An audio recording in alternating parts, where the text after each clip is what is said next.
바울은 오늘 본문에 갈라디아 교회 교인들을 향해서 신령한 너희는 이렇게 이야기를 하고 있습니다. 그 바울은 갈라디아 교인들을 볼 때 참 신령한 사람들이었다, 그렇게 판단을 하고 있었던 것 같습니다. 그런데 오늘 본문을 가만히 보면은 바울이 신령하다라고 했던 이 의미가 우리가 생각하는 신령한 사람과는 전혀 다르다는 것을 우리가 발견할 수 있습니다.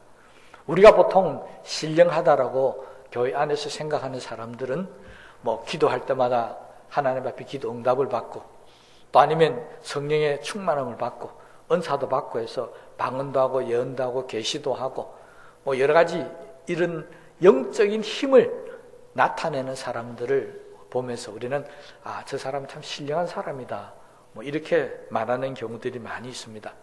그런데 오늘 바울은 신령한 사람에 대해서 이야기하면서 전혀 그렇게 이야기를 하지 않고 있다는 사실을 알 수 있습니다.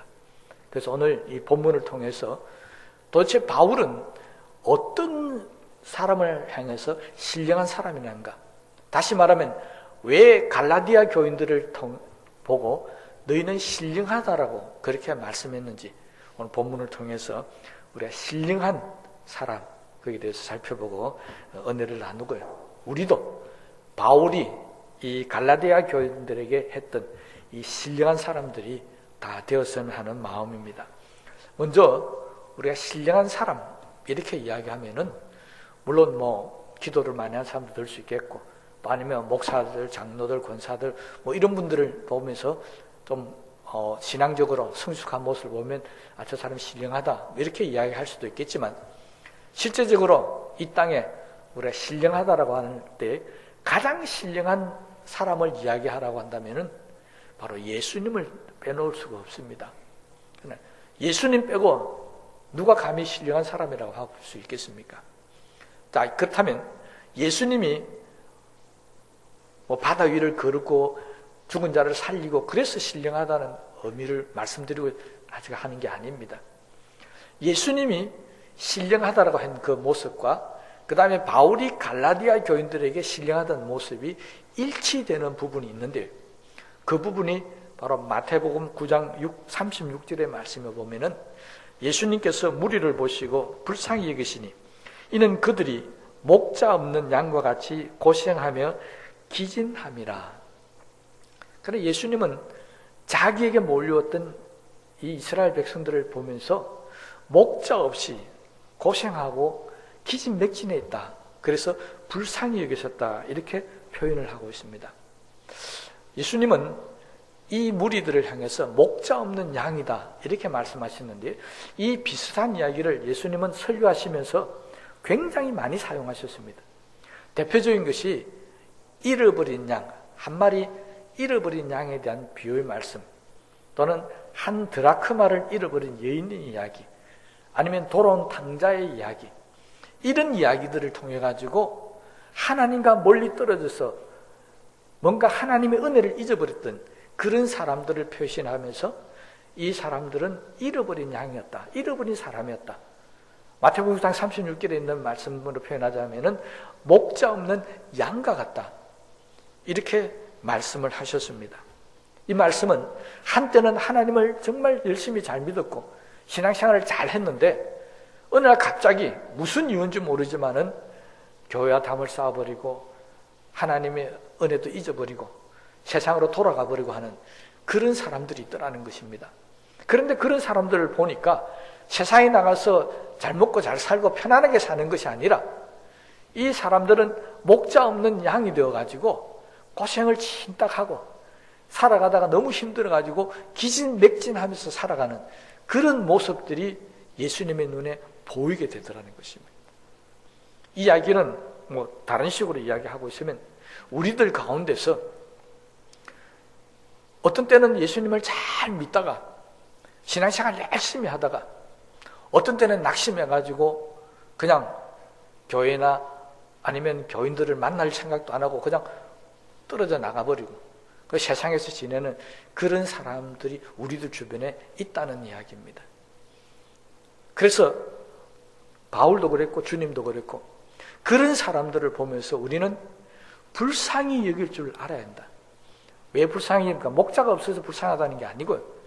그들이 나가서 고생하고 기진맥진하면서 너무 힘들게 살고 있기 때문에 그래서 우리는 그들을 불쌍히 여길 수 있어야 된다. 이것이 바로 주님의 마음이라는 것입니다. 주님은 한 마리 잃어버린 양도 그렇고 드라마도 그렇고 뭐 당자도 그렇고 그런 사람들을 보면서 늘 왜 떠났느냐, 왜 잃어버리느냐, 그게 대해서 굉장히 안타깝게 여기셨다는 것이죠. 바로 주님의 마음은 그런 사람들을 보면서 불쌍히 여기신다. 이것을 성경은 또 하나의 신령한 모습이라고 우리에게 소개하고 있습니다.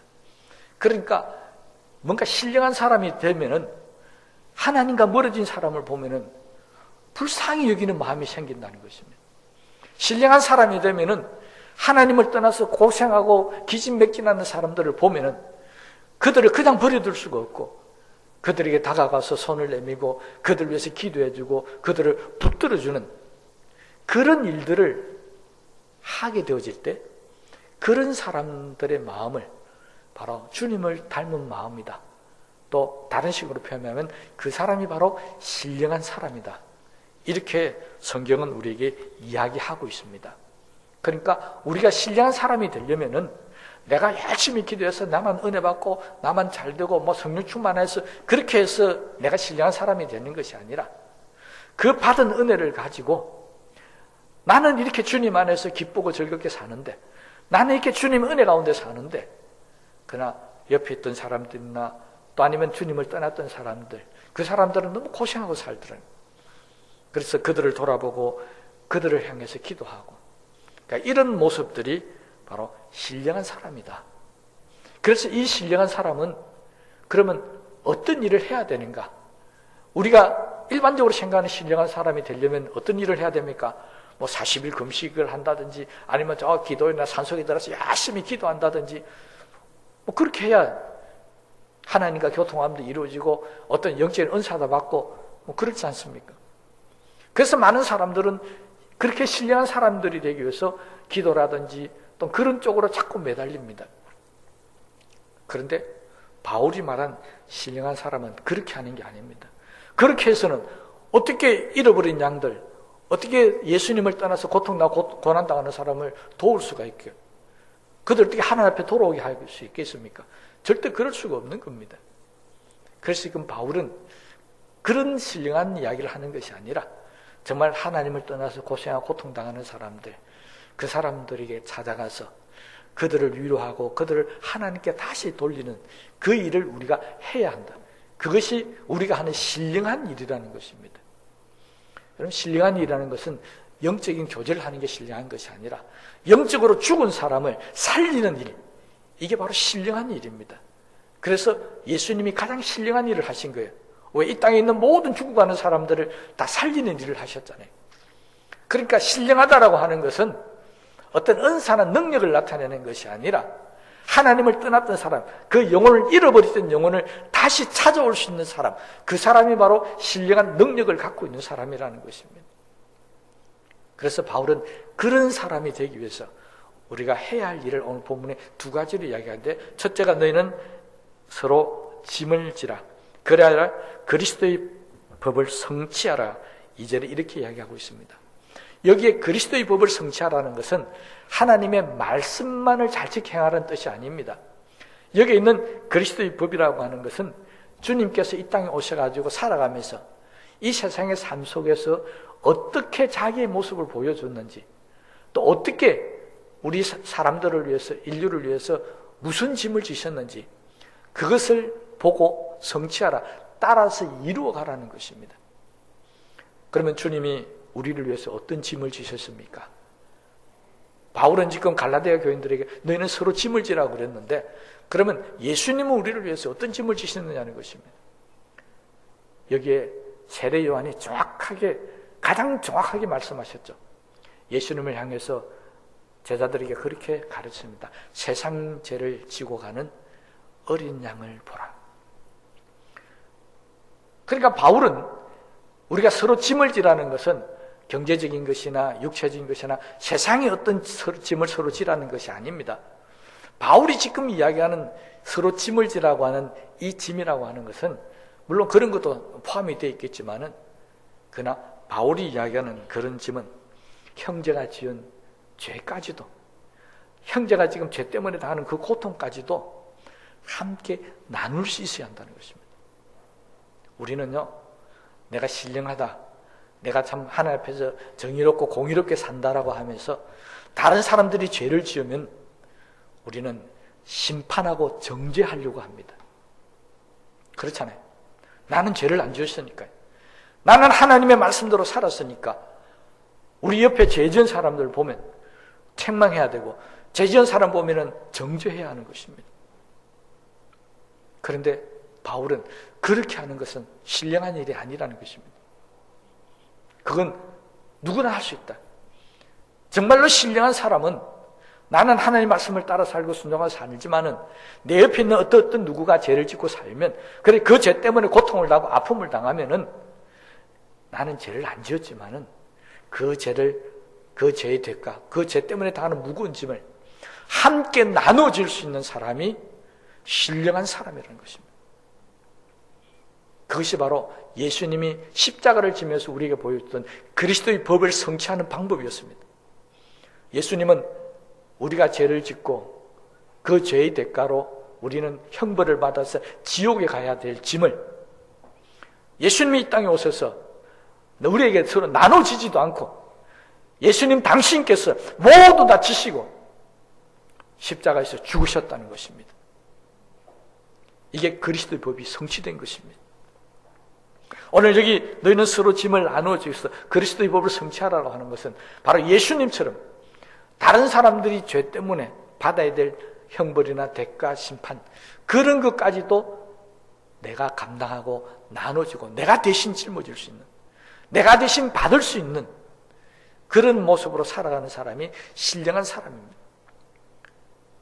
이사야 선지자는 그런 예수님의 모습을 보면서 우리에게 예언하셨죠. 저가 채찍을 맞음으로 너희가 나음을 받았고 저가 가난케 됨으로 너희가 부욕케 되었다는 것입니다. 그 말은 무슨 말입니까? 예수님은 우리의 짐을 대신 져주셨습니다. 근데 우리는 그 정도 신령함을 갖고 있지는 못하니까 지금 바울은 우리들에게 각자 서로 나누지라. 우리는 다 못 지잖아요. 그러니까 나누지라고 그렇게 이야기를 하고 있습니다. 여러분, 신령한 교회, 기도를 많이 하고 은사가 충만한 교회가 신령한 교회가 아닙니다. 그렇다면 고린도 교회가 신령한 교회였을 겁니다. 그런데 바울은 고린도 교회 교인들을 향해서는 신령한 너희들이라고 말하지 않았습니다.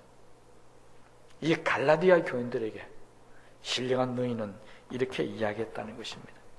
그 말은 교회가 신령하게 되려면, 정말 교회가 하나님의 말씀 가운데 그렇게 살려면 세상에서나 교회 안에서 고통당하고 아픔을 당하는 사람들이 짐을 서로 질 수 있는 교회, 짐을 서로 나눠줄 수 있는 교인, 그것이 바로 신령한 모습이라는 사실을 깨닫게 되게 되시기를 바랍니다. 그래서 바울은 1절에 이렇게 이야기합니다. 형제들아, 사람이 만일 무슨 범죄한 일이 드러나거든 신령한 너희는, 범죄한 사람과 신령한 너희를 이렇게 대비시켜서 이야기하고 있습니다. 여기 범죄라고 하는 이 단어는 세상적으로는 민형사상의 범죄 행위를, 범법한 행위를 나타내는 말이 아닙니다. 여기 범죄라고 하는 것은 하나님 앞에서 죄를 지은 것을 이야기합니다. 하나님을 떠났다든지 불순종한다든지 또는 하나님 앞에 불의를 행했다든지 이렇게 해서 주님 앞에서 그 허물이 드러난 것입니다. 이 드러났다라고 하는 말, 무슨 범죄한 일이 드러나거든 했던 이 드러난 일도 어떤 드러나서 그 문제를 해결하고 할 수 있는 능력이 있다는 것이 아니라 이 범죄한 사람의 일이 드러났는데 본인이 그 일을 감당할 수가 없다는 것입니다. 그래서 어쩔 수 없어가지고 궁지에 몰려가 있을 때 그런 사람들을 드러나거든, 나타나거든, 보이거든 신령한 너희는 어떻게 하라고요? 짐을 서로 지라는 것입니다. 그러니까 우리 눈에 그 사람이 보여야 합니다. 신령한 것은 하나님이 보이는 것, 영적인 어떤 환상이나 계시가 보이는 것이 신령한 것이 아니라는 것입니다. 바울은 뭐가 신령한 것이 보이느냐? 하나님 앞에 뭔가 범죄하고 고통과 아픔을 당하는 그 사람의 모습이 눈에 보여야 그게 신령한 눈이라는 것입니다. 좀 과한 이야기가 들린지 모르지만 천국을 보고 뭐 지옥을 보고 환상을 보고 계시를 보고 그런 눈을 가졌다 할지라도 내 옆에서 죽어가고 쓰러져가고 고통당하고 아픔을 당하는 사람을 볼 줄 모르면 그건 신령한 눈이 아닙니다. 신령한 눈은 아픔을 당하고 고통을 당하면서 하나님으로부터 멀리 떨어졌는데 자기 힘으로는 도저히 돌아올 수가 없는 것입니다.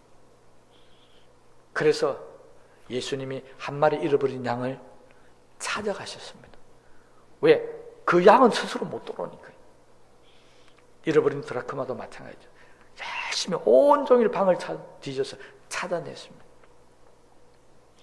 그 눈이 바로 신령한 눈이다. 잃어버린 양을 볼 수 있는, 잃어버린 드라크마를 볼 수 있는 눈이 바로 신령한 눈인 것입니다. 그것이 우리 눈에 보여야 한다는 것입니다. 그리고 그것이 보이들랑 당연히 그를 도와야 한다. 그것을 서로 짐을 지는 것이다. 이렇게 표현하고 있습니다. 그렇다면 어떻게 도와야 합니까? 도우는 방법을 바울은 이렇게 하겠습니다. 그러한 자를 바로 잡고. 왜? 하나님으로부터 범죄했다, 떨어졌다는 것은 뭔가 삐그러지고 잘못되어 있다는 것입니다. 그러니 이걸 바로 잡아야 되는 것입니다.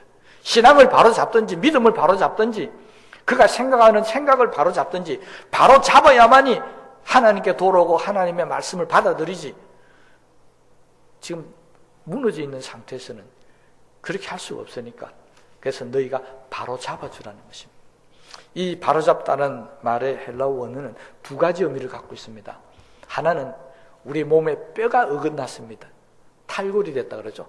그럴 때 그 뼈를 바로 맞춰주는 것, 이것이 바로 오늘 이 본문에서는 바로 잡다는 의미고요. 두 번째 의미는 어부가 그물을 던져서 이게 고기를 잡다가 보면 그물에 막 구멍이 나잖아요. 그러면 이 구멍 난 이 그물을 가지고 고기를 잡으려 해도 다 빠져나가 버리지 않습니까? 그래서 이 그물을 기어서 고기들이 빠져나가지 못하도록 온전한 그물로 만드는 것, 이것이 바로 잡는 것입니다. 그러니까 이 의미를 이야기하자면 우리들 가운데 뭔가 신앙생활하면서 뼈가 삐뚤어지듯이 사람이 삐뚤어져 가지고 잘못되어지는 사람은 바로 잡아줘야 되고요. 그 다음에 뚫어진 그물에 있는 고기들이 빠져나갔던 것처럼 세상으로 빠져나간 사람들, 그 사람들이 빠져나가지 않도록 우리가 제대로 잘 관리를 해야 되고 그런 모습으로 살아가야 된다는 것입니다. 이것이 우리가 해야 할 일이는. 그러니까 우리는 신령한 사람이 되기 위해서 먼저 우리 가운데 누가 고통을 당하고 누가 아픔을 당하고 누가 지금 기도가 잘 안 되고 누가 지금 시험에 들었는지 그것을 볼 수 있는 눈이 있어야 되고요.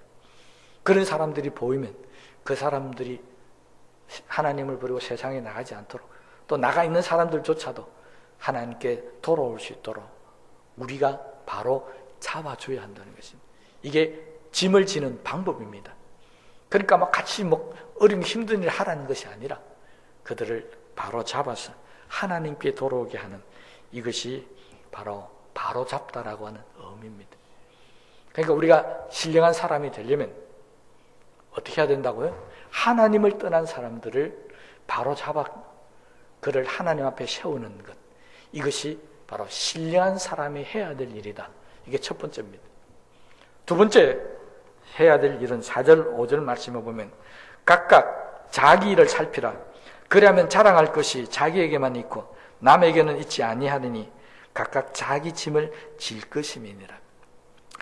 2절에 나온 짐을 지라는 이야기, 서로 지라는 이야기는 남의 짐을 지라는 이야기입니다. 이 헬라어로 말은 바로스라고 하는 말인데요. 그것은 내 짐이 아니고 남의 짐입니다. 그런데 여기 나오는 4절 5절에 있는 각각 자기의 짐을 지라는 것은 내 짐을 이야기합니다. 헬라어로는 포르티온이라고 하는 것입니다.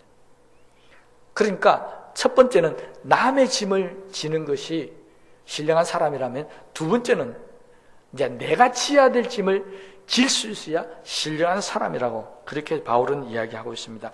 여기 포르티온이라는 것은 바로 내가 하나님께 맡은 직분, 이것을 하나님께서 우리에게 주신 짐, 각각 자기의 짐이라고 이렇게 표현을 하고 있습니다.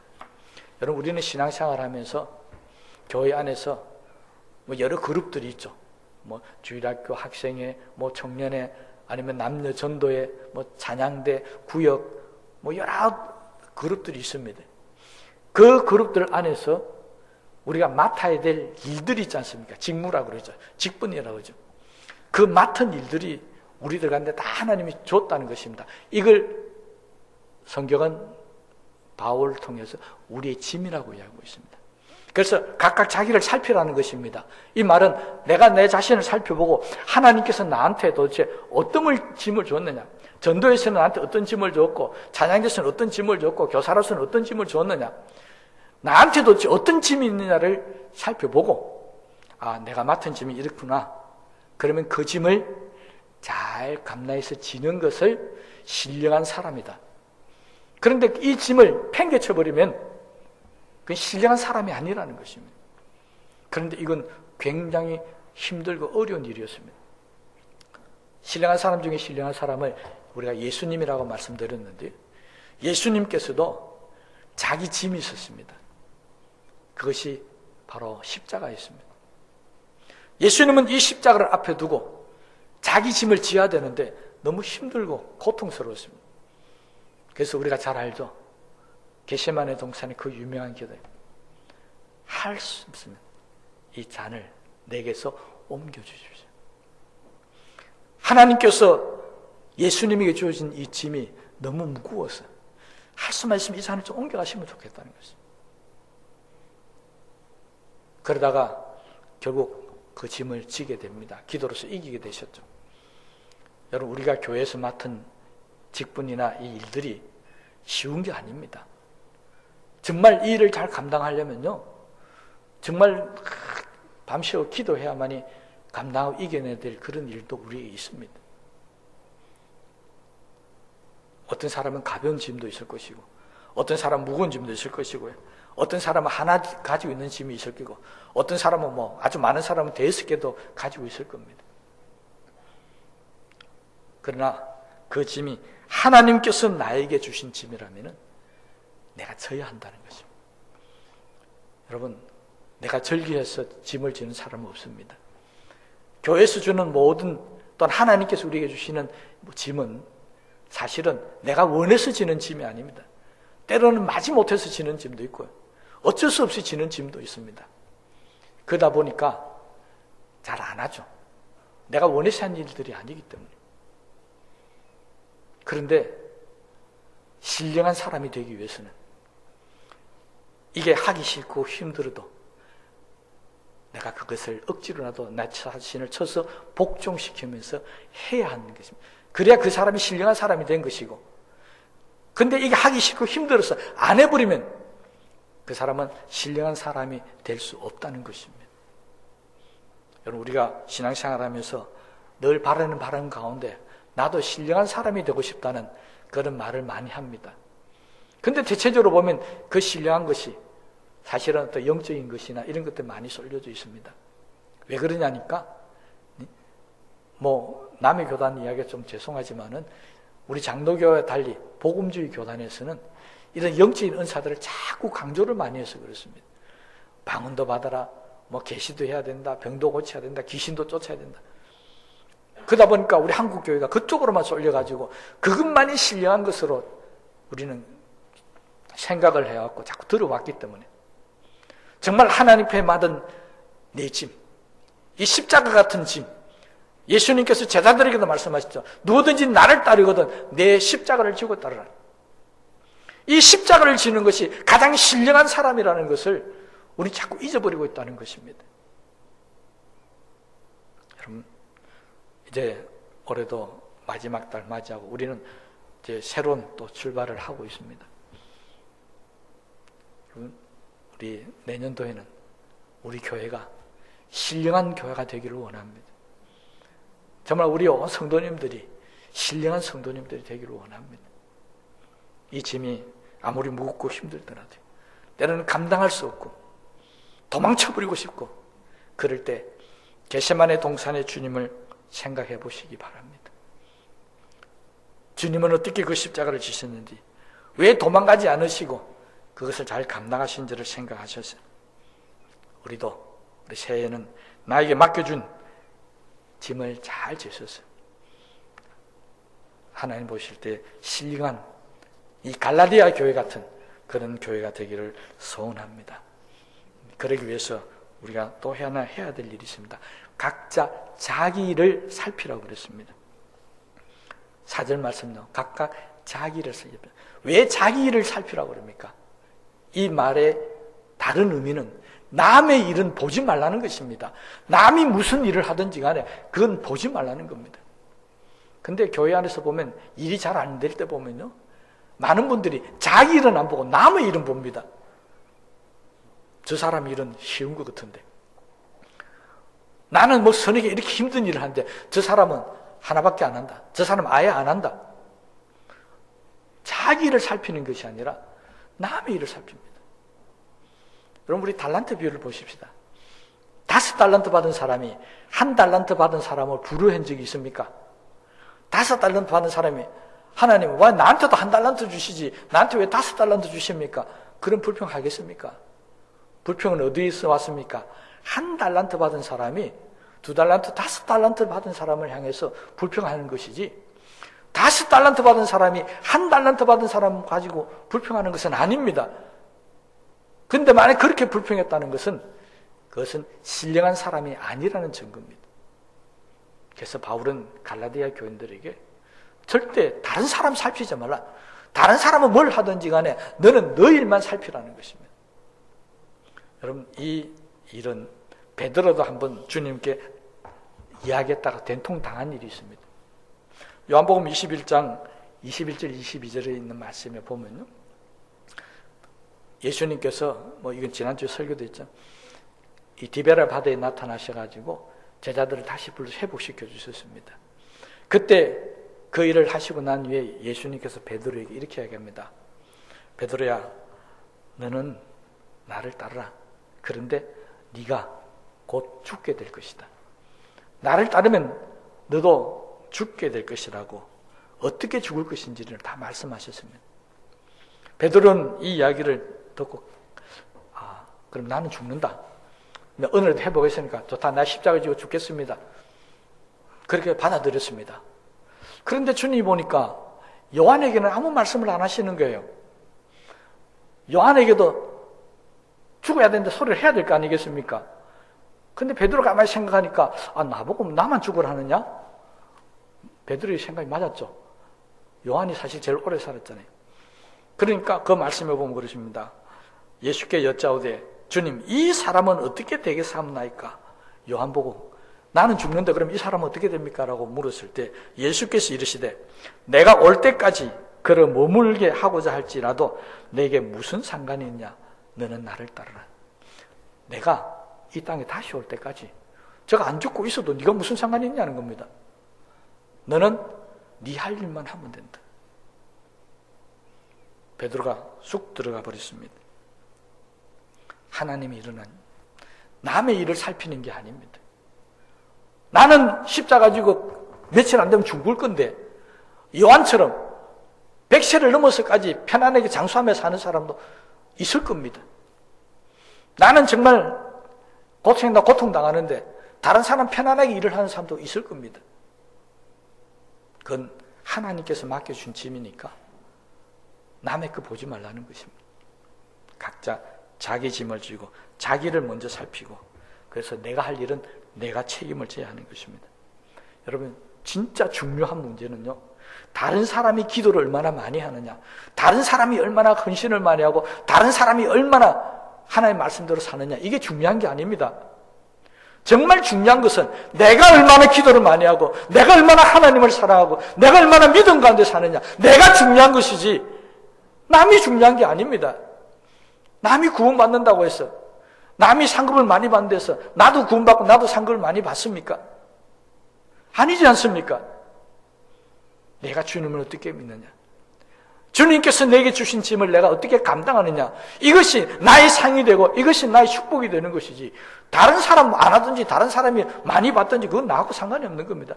내가 열심히 했다고 해서 다른 사람이 많이 받습니까? 아니에요. 그 사람이 많이 받는다는 것은 그 사람이 많이 했기 때문에 그런 거예요.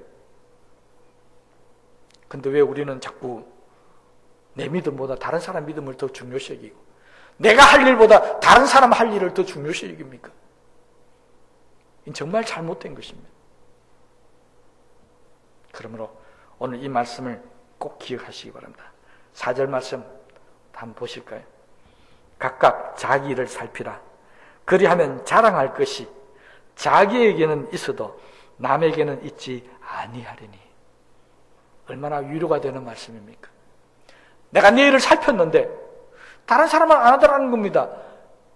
그런데 그렇게 해보니까 나는 자랑할 것이 많은데 그 사람은 자랑할 것이 없는 것입니다. 여러분, 이 말씀이 새 한 해 동안 여러분에게 큰 힘과 위로가 되시기를 주의 이름으로 축복합니다. 여러분, 내가 나를 자랑해야지 다른 사람을 자랑하는 사람 되지 마십시오. 내 일을 살펴서 내가 하나님 앞에 자랑할 것이 많은 사람, 그 사람이 신령한 사람입니다. 그러므로 남 핑계 대지 마시고요. 우리가 신령한 사람이 못 되면 정말 남 핑계 잘 됩니다. 변명도 잘 되고 자기의 어떤 여러 가지 책임을 다른 사람한테 미루고, 그거 잘못되게 사는 방법입니다. 그건 비겁한 것입니다. 그건 잘못된 것입니다. 이제 자기를 자기가 잘 살펴서 자기의 자랑거리가 되는 그런 역사가 있게 되시기를 바랍니다. 여러분, 신령한 것을 말할 때 자기 신앙 경력이나 경험이나 자기가 했던 여러 가지 일들, 그거 드러내지 마십시오. 그거는 오늘 본문 말씀에 보면 스스로 속입니다. 3절 말씀입니다. 만일 누가 아무것도 되지 못하고 된 줄로 생각하면 스스로 속입니다. 신령한 자가 안 됐는데 자기가 마치 신령한 것처럼 생각하면 그건 자기를 속인 겁니다. 여러분, 자기를 속이는 자가 되지 마시고 자기를 자랑하는 사람들이 되시기를 주의 이름으로 축원합니다. 그러려면 여러분, 다른 사람의 짐을 질 수 있어야 합니다. 정말 아픔을 당하고 힘들어하는 사람, 예수를 떠나서 기진맥진하며 살아가는 그 사람을 찾아가서 하나님께 돌리고 그 사람의 짐을 내가 대신 져줄 수 있어야 합니다. 이게 첫 번째고요. 두 번째는 그 사람 짐이 아니라 내 짐, 내가 하나님 앞에 맡아야 될 이 짐, 이 짐이 무엇인가를 잘 살폈어요. 이 짐이 나에게 자랑거리가 될 수 있도록 열심히 잘 감당하는 것, 이게 두 번째 신령한 일을 하는 사람입니다. 바로 바울은 갈라디아 교인들에게 이것을 당부했습니다. 너희는 신령한 사람이 아니냐? 그러니 이웃을 돌아보고 성도를 돌아보고 교회를 돌아보면서 고통당하고 아픔을 당하는 사람이 있으면 그들을 도우고, 내가 해야 할 일이 있으면, 내가 맡은 일이 있으면 잘 감당해서 하나님께 자랑거리가 되어라, 그렇게 이야기를 하고 있습니다. 여러분, 우리 정말 온 성도를 향해서 자랑거리가 많은 교회, 내년도에는 꼭 한번 이루보게 되시기를 주의 이름으로 부탁을 드립니다. 우리 말씀을 생각하시면서 기도하시기 바랍니다.